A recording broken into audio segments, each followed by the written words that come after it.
trouble looming for the Nets after losing KD again. Yes, sir. Trouble is looming. And fellas, I've learned this, I've heard this, that you are no, let me say it like this. Good, you didn't hear that. Let me say it like this. I knew you were lying. Rewind. Sal, you can teach me this joint. And people say you don't change once you get married, right? Like, if you're dating somebody, when they get married, they are still going to be exactly who they were while you all were dating. Like, they're not all of a sudden going to change into the better person that you always hoped that they would be. They are who you thought they were. If that stands and rings true, then I often wonder, are the Nets exactly who we think they are, and they're not going to change when they get to the playoffs? They are who we think they are. So who are they? An incredibly talented team with 3 bona fide superstars. But Kevin Durant, oft injured, played 25 games in the last 700 days. Kyrie Irving, incredibly aloof.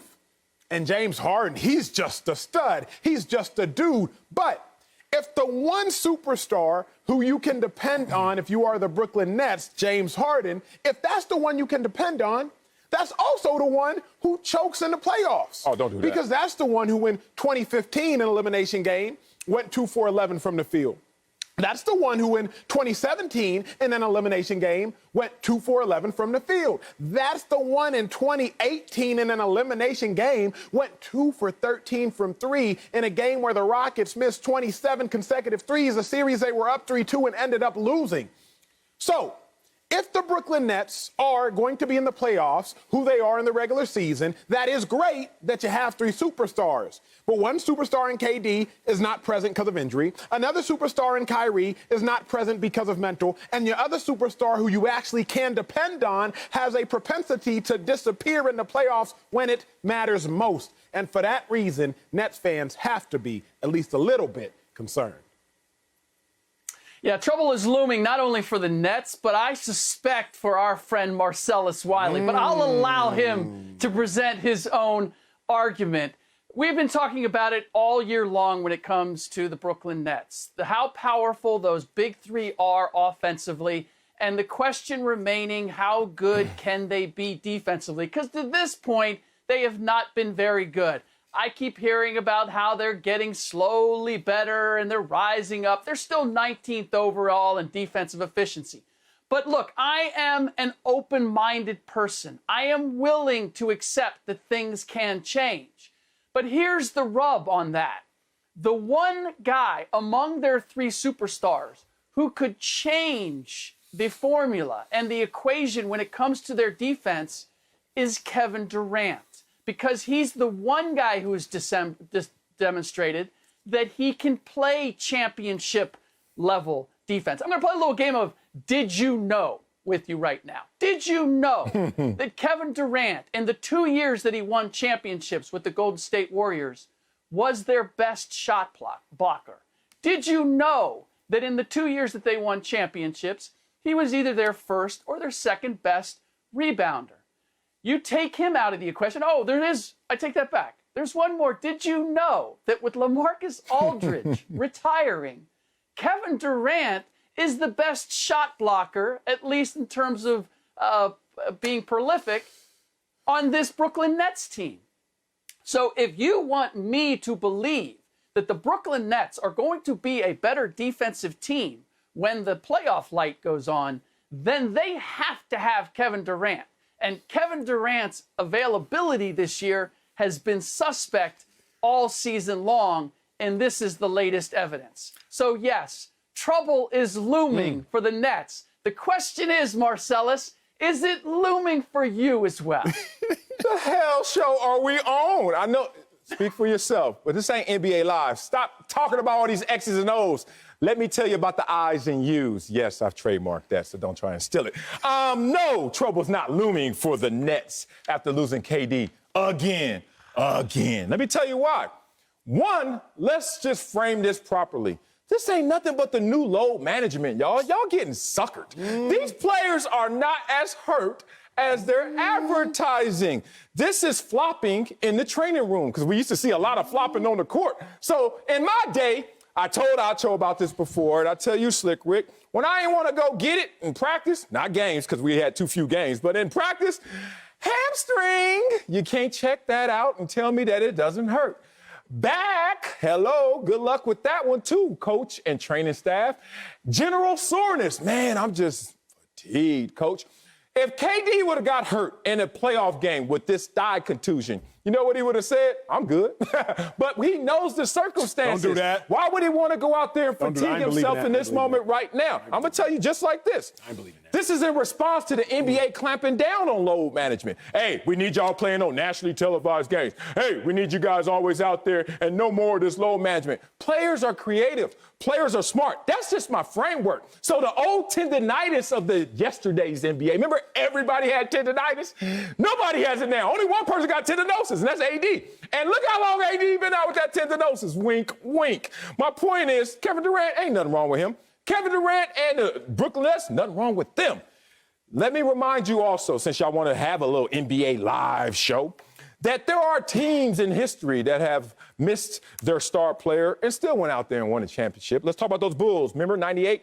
Pippen missed 35 games after off-season foot surgery. Didn't slow them down.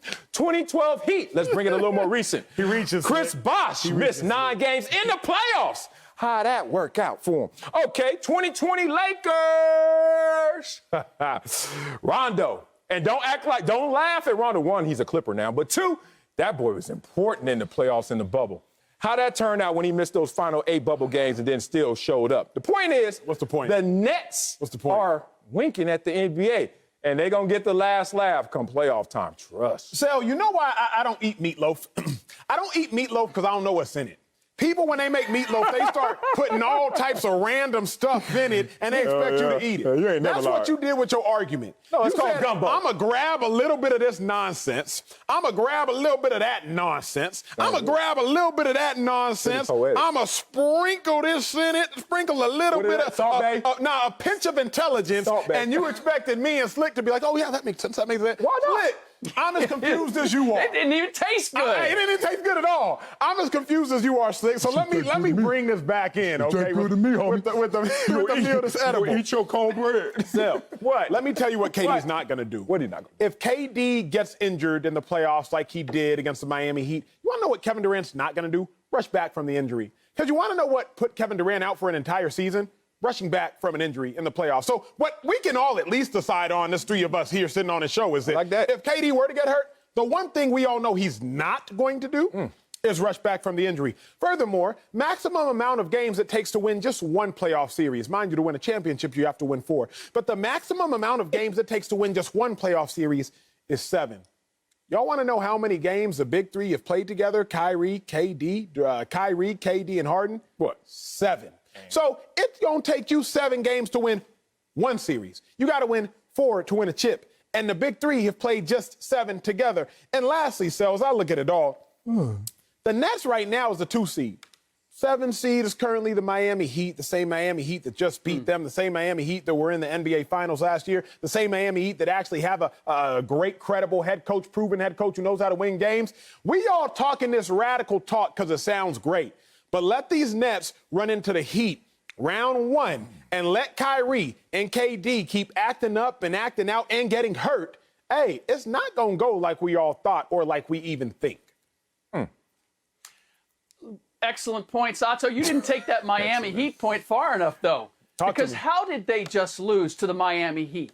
They just lost to the Miami Heat by getting outscored 8-0 in the final 3.5 minutes. Now, this is supposedly a Nets team that when they want to play defense, they can ratchet it up and actually get it done. But what the Heat demonstrated is, no, you have to be able to do it, and you need to be able to do it at the right times when the game is on the line. They weren't able to do that. And look, Marcellus, this idea that you're going to compare them to the Lakers and the Bulls and all these teams that have actually done something together at some point and spent a great deal of time. You're going to compare Rajon Rondo to Kevin Durant in terms of the meaning to their particular teams. Or this Nets team to a Bulls team that had already won 5 championships before they got to that last year and Scottie Pippen misses games because of injury.